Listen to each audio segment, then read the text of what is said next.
Ryan Milton from TeamFFLEX. We are here on Gainz the Clock, my Q&A series I run for you every single week. Today we are covering 12 different competitor questions from the fan base out here. We're talking about wellness, bikini, classic physique. I think there's some figure, men's physique in there. We got a lot. Please do me a favor, when you get this video through anytime, hit subscribe and then share it out for me, okay? Drop me a thumbs up, let me know what you think of the show, what you think of the channel. I appreciate you all being here so much. Alright, my goal with Gainz the Clock is to pretty much just answer these questions as quickly as I can, get you the information that you have, need for, and the kind of idea behind the whole show is if somebody else has a question, it's likely somebody else needs the answer too, and they might not even know to have that question, alright? So that's what we do on here. Today it's all about you competitors, alright? Let's rock and roll. Question number 1. This is from Katie. How long should your first prep be? Katie, this is a good question. First preps, I always say have a little bit of extra time, and I think I've answered this question a few times on the channel, but if you haven't seen that before, I understand why it's coming up again.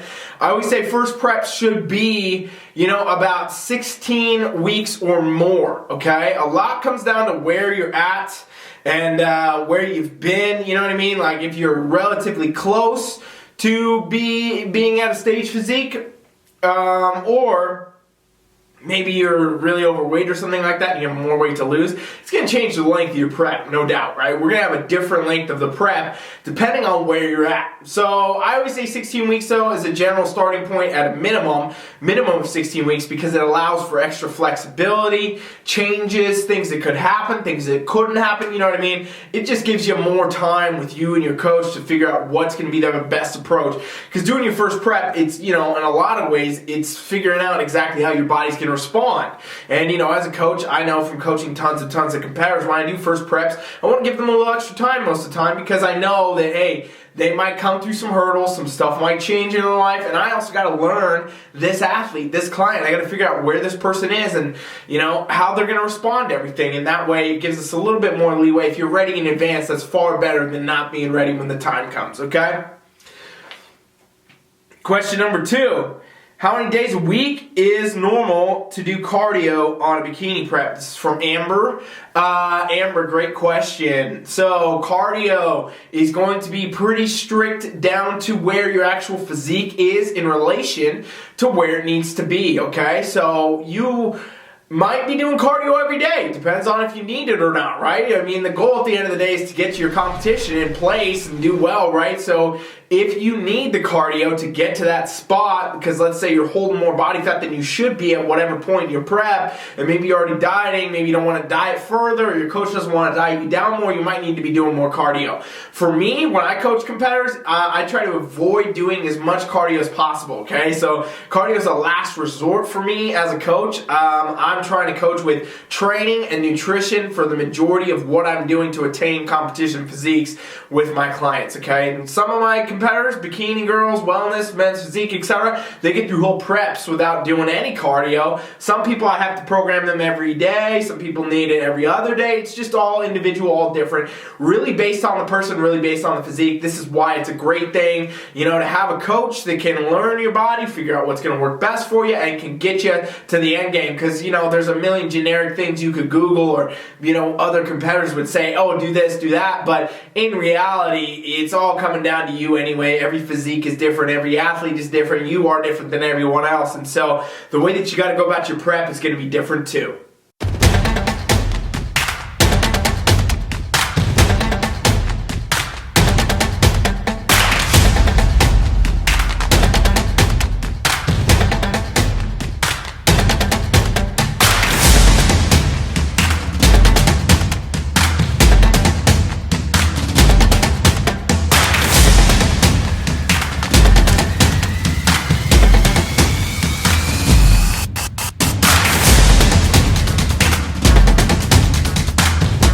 Alright, question number 3, fam. Gainz the Clock, thanks for being here. Please make sure you subscribe if you have not yet.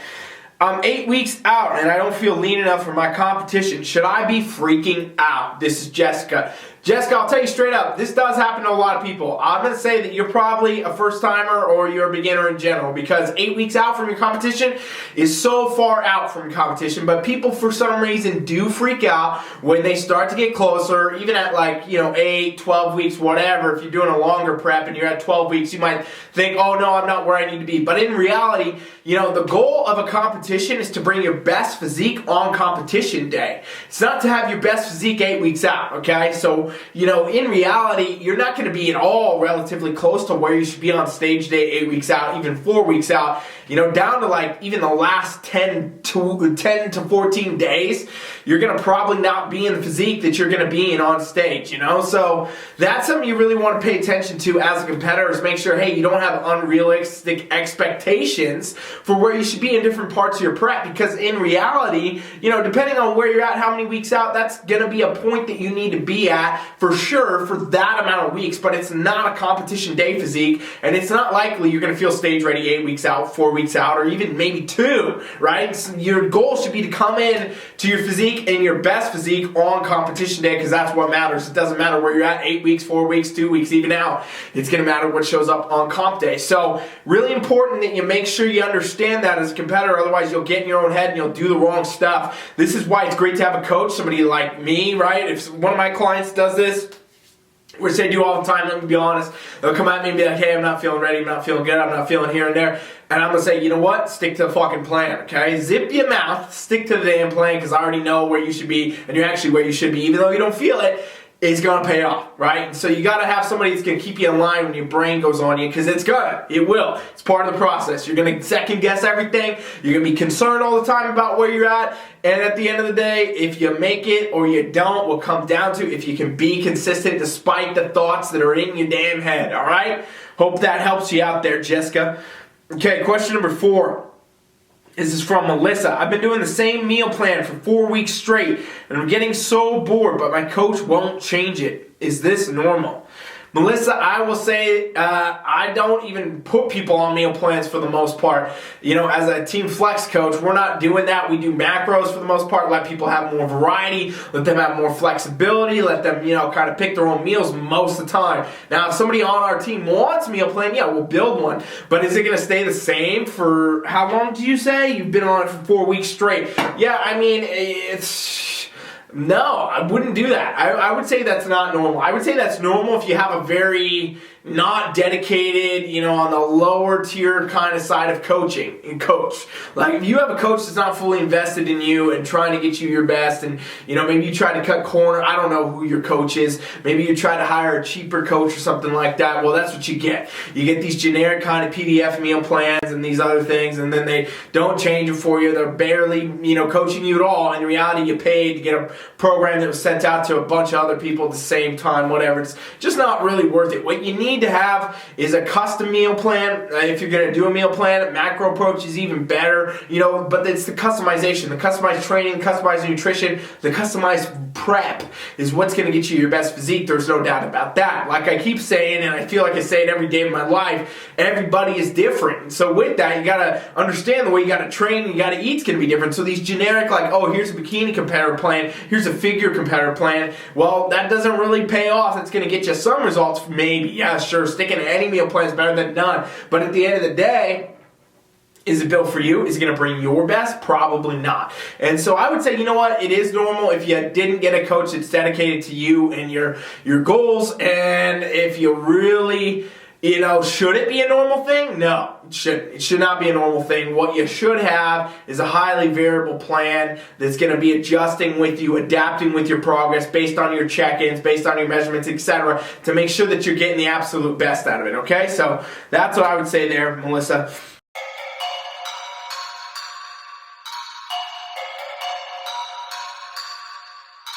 I think I'm playing chess, I see a king, I'm at his neck. I'm 3 steps ahead of every move, now that's a check. Yes, they want to know my secret. Alright, this is from Tanya. How many sets do I need per workout for bikini prep?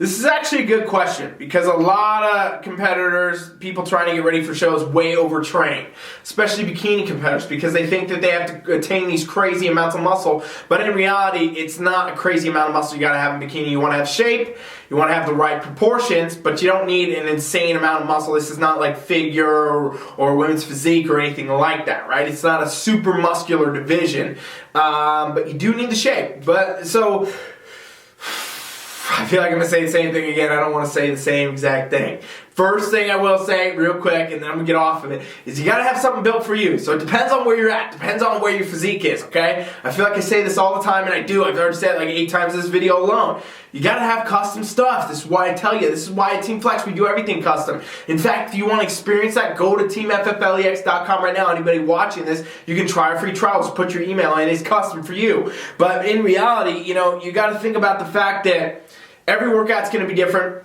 Everything needs to be different. It's all going to be built for you. If you want a generic answer, I would say you probably need, you know, between 8 to 10 exercises, 3 to 4 sets. And that will be a good ballpark to start with. Now that depends on how you split your days. That depends on if you're trying to do one muscle a day, you're doing a couple, you're doing a push-pull. All these things come into play, so I'm sorry I can't give you a better answer. If I had more information on you, Tanya, I could help you more. I strongly encourage you to just go to my website and I'll talk with you about this there. TeamFFLEX.com, subscribe, free trial, and we'll get you on the other side. Alright, question number 6 is from a men's physique competitor here, James. I'm doing men's physique this season. How high should my arms be in the back pose? I've seen a lot of conflicting things online. Great question, James. Arms on your back pose, you want to actually keep your lats kind of, you know, drawn in more. So you want to have your arms kind of teetering down a bit. Okay? A lot of for a while, men's physique posing was like going straight out. The arms were like way up here, and that was almost getting to be the point where you looked like you were an airplane, okay? You know, those competitors out there, and it was narrowing the lats. That's what the issue was. The judges, you know, looking at you from the back when you got your arms way up, it actually narrows your lats. So you actually want to draw down more, right? And keep your arms more at an angle so you can flex the lat and show that taper, because that's what the scoring is really, you know, heavily on right there in the shape proportion of the back pose for men's physique. So don't put your arms up too high. I know there's a lot of stuff that's conflicting, a lot of pictures that look conflicting, a lot of pros doing a lot of different stuff. I know from speaking with some of the top level judges that they definitely want to see you draw your arms down more, bring the lat shape through, because that's what they're looking at, okay? So don't put your arms up too high. Question number 7. How much ab definition should I have in wellness? This is from Amy. Okay, wellness is coming up. It's been going. It's, you know, we only got one comp under the belt right now for that, but there's a lot more coming, and a lot of questions have been about this. Where's the ab definition and things like that got to be? Well, for the abs, it's actually not a super score area, just like it isn't in bikini, okay? So abs can either help you or hurt you. You don't need them either way. What you got to worry about in wellness and bikini, for that matter, we can just kill 2 birds, 1 stone. The abs are the same deal here, where they want to see you have a flat stomach, you know, but they're not trying to look for a 6-pack. You're not getting scored on a 6-pack. In fact, if you are showing a really lean 6-pack, a lot of times that can score you down in both bikini and wellness, because it kind of shows overall that maybe you're too conditioned for that division. The conditioning for both of these should be pretty on par, right? We're obviously looking at more leg development, more glute development, etc. in wellness than in bikini, but as far as conditioning goes, these should be pretty on point, meaning, hey, we're not looking for the striations. We're not looking for the separations. We're not looking to see all your muscles. They want to see your shape, your symmetry, your size, your proportion with a right level of conditioning, which is a softer level of conditioning for these divisions, okay? So you don't want to show too much muscle, otherwise it's going to score you down. So with that, the abs can hurt you a lot of times if you're actually too lean there, because it kind of gives a hint to the judges, okay, she's showing a 6-pack. Well, that might mean she's too lean. Now let me look at these areas. Oh, that is too lean. Score down, right? So that can actually hurt you more than help you most of the time. Since the abs are not something they're specifically looking at or scoring for that matter, like, oh, does she show 2, 4, 6 abs? It's not a factor. You got to have a flat stomach, and then you got to know how to present well. The oblique is something that's a little bit different. You do want to show an oblique soft cut most of the time in these divisions, but other than that, it's not super important. Don't focus too hard on the abs. Don't try to bring in really hard conditioning in the abs either, because it can honestly score you down.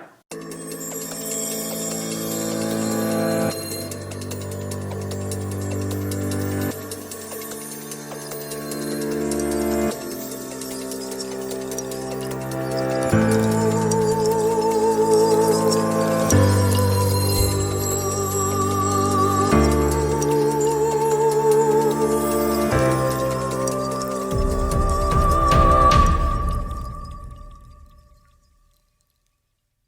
we're rolling through, fam. Please make sure you subscribe. If you haven't yet, share this video out for me too. I appreciate it. Okay, so this is from Martin. This is talking about classic physique. How do I get the chest girth for classic physique? Okay, so he's talking about, Martin here is talking about getting, you know, the projection of your chest, basically for side chest and things like that. You want to have, you know, the fullness of the chest. What comes down to getting really the fullness of the pectoral muscles for any of the men's divisions is training all parts of them. Okay, so you got to have some stuff that's going to work the upper chest. You got to have some mid-level full chest, and you got to do some decline under chest work too. So you want to get the full pec experience. But as far as actually getting, you know, the girth to really show through, it's going to come a majority from the upper and the mid-level type pectoral here. Okay, so you want to do different stuff like incline bench. You want to do barbells. You want to do dumbbells. You want to do a lot of incline fly work. You want to do specific stuff that's going to focus on the upper chest for sure to really get that kind of shelf effect. But you also want to make sure you're training the chest overall heavy enough with the right amount of compounds to really project it out forward. So we're talking about doing normal bench press, dumbbell bench press, dips. Things like dips are great. Weighted dips, if you can do weighted dips, that's going to be just overall a great chest exercise for you. Different variations of fly is important too. And then, you know, I would suggest some decline work for sure to really just bring in the lower bit too. So you want to make sure you're hitting all these things whenever you're training chest. Don't just go do one exercise or, you know, 4 or 5 that are working the same area. You actually want to work that full muscle as a spectrum, upper, middle, and lower, and that's going to really give you the girth in classic physique. Question number 9. Do you suggest meal plans or macro plans while on prep? Tina. I kind of almost answered this way back in question 1, I feel like, but I'm going to reiterate it. Tina, the answer is I suggest doing macros, okay, which is contrary to what a lot of prep coaches would tell you, I know, because they want to send you the one fucking meal plan they send everybody, but I suggest doing macros because it allows for flexibility, variability, and better results overall. People can adhere to their nutrition better when they control it, right? If I give somebody a meal plan and say, here's your 6 meals a day, I want you to eat this every day for the rest of the prep, well, it's likely that person's, for one, probably going to get stuck in some type of a healthy eating disorder is what I call it, healthy eating disorder, where they get eating these 6 meals and then when the prep's over, they can't figure out how to eat normal food again because they've only been eating one thing, and now they're convinced in their mind that anything else is bad for them, right? That's something that happens. It's a huge issue for a lot of competitors, actually. Definitely something you can avoid by doing macros, right? Because you're not stuck to a same meal plan.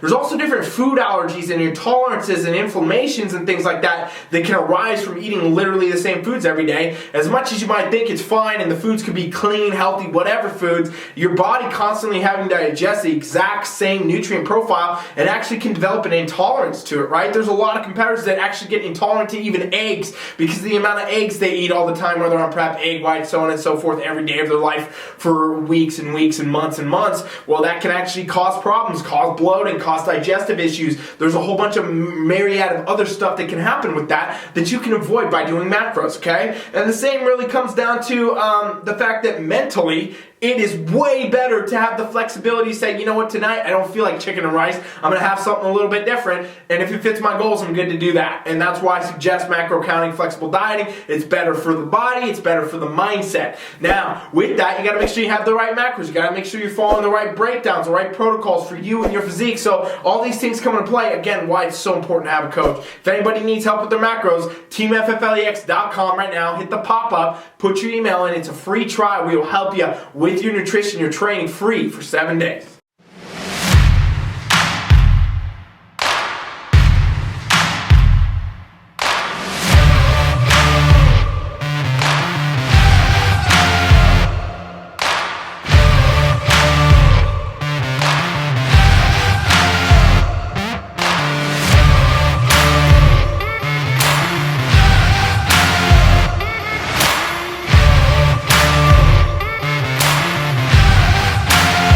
Question number 10 is from Michael.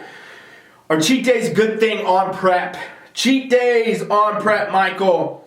It depends on who you are and what you're doing. First thing I want to say there. Secondly, I would suggest against cheat days because in general, it's just not the best form of going about your nutrition protocol. What I do suggest is flexible dieting. So having a little bit of the ability to choose your foods, maybe fit in some of your cheat foods, you know, even daily if you wanted to, but in the right amount that fits your macro goals. Cheat days almost encourage in a lot of ways a binge eating type disorder because basically you're adhering to a very strict diet for X amount of days and then you're going to go off on a cheat day and eat whatever you want and, you know, then feel like shit, recover from it, go back to your other nutrition, wait for the next one. And that's just not a healthy thing to train for your body or for your mind. So I suggest flexible dieting where you can fit little bits in, you know, instead of eating a pizza with 24 slices, you have one piece of pizza on Monday night or something like that. It fits into your goals and so it doesn't do a lot of damage. Because the research does show with nutrition, what we're looking at that works the best is adhering to the right calories, the right macros. How you do it, what foods matters less than, you know, the fact that hitting your actual calories and macros is what gets the results. Okay, so that's why I suggest flexible dieting. I'm not a huge advocate of cheat days. Refeeds, I do suggest those sometimes for certain competitors. It's something different though. It's not a cheat day. A refeed is a calculated approach to increasing a specific macro or calories overall for a specific desired result. A cheat day is basically just a free-for-all, fuck it, you know, go have whatever you want. And it's not something I strongly encourage for people that are on prep especially, but just in general. All right? Question number 11 right here. We got 2 more to go.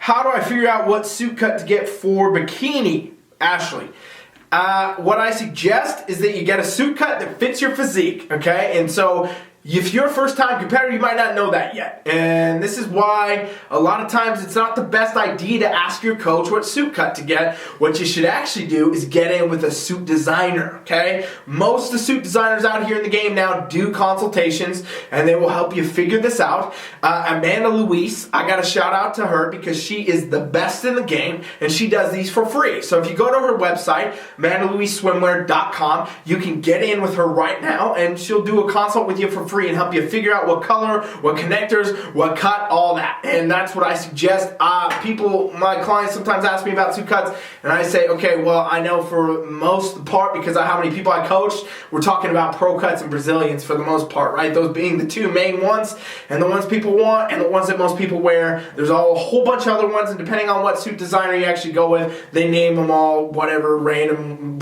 they decide, basically. So it can be very confusing.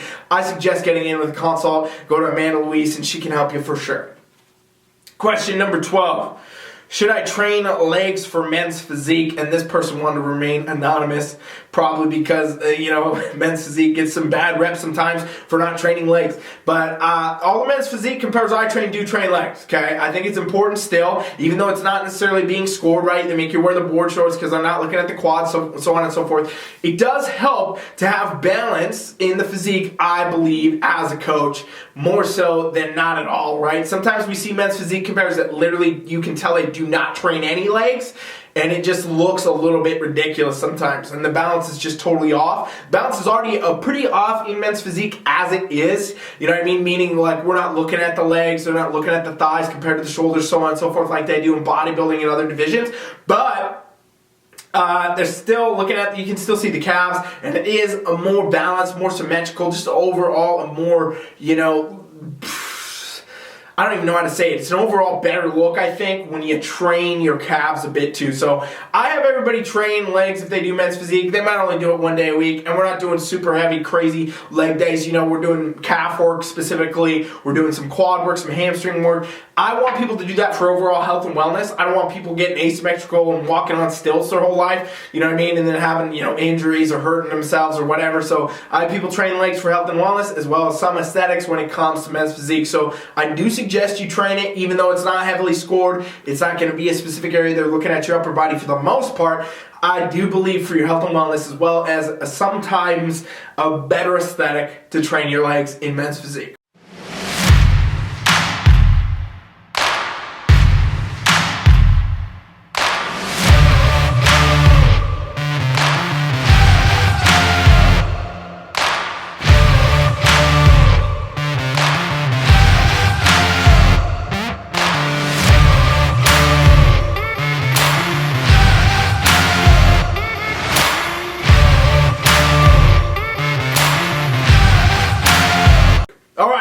thanks for watching Gainz the Clock. I'm Ryan Milton from TeamFFLEX. Please make sure you share the video, subscribe to the channel, and anybody who's watching, if any of this stuff was helpful, I suggest you go to the TeamFFLEX.com right now, TeamFFLEX.com. There's a free trial for our coaching. It's going to pop up. All you do is put your email in. It's a free trial. Nothing to pay, nothing at all. I'm not even going to get your card info or anything. You just go in there. It's totally free to invite you to our coaching app. Me or one of my coaches will set you up. We'll work with you. We'll help you where you're at free for 7 days. We just want to do this as a give back to the community, to the fitness world, to all you competitors out there. We appreciate you so much. We want to help you do better, get further, win these damn comps, right? So if you're interested in experiencing world-class coaching, literally world-class, for free, you go to TeamFFLEX.com right now and you can do that. It's a free experience. You'll love it, and we'll get you in the coaching app. It's really cool. It's just overall, it's a value add. You should check it out. There's no reason not to. I don't even know what else to say about it. It's a no-brainer to me. Like, go do it. It is a free trial, world-class coaching. Go check that out. Thanks for watching Gainz the Clock. I'm Ryan Milton from TeamFFLEX. Once again, subscribe to the channel, share the video if you haven't yet. Thank you so much. Coach Ryan is out.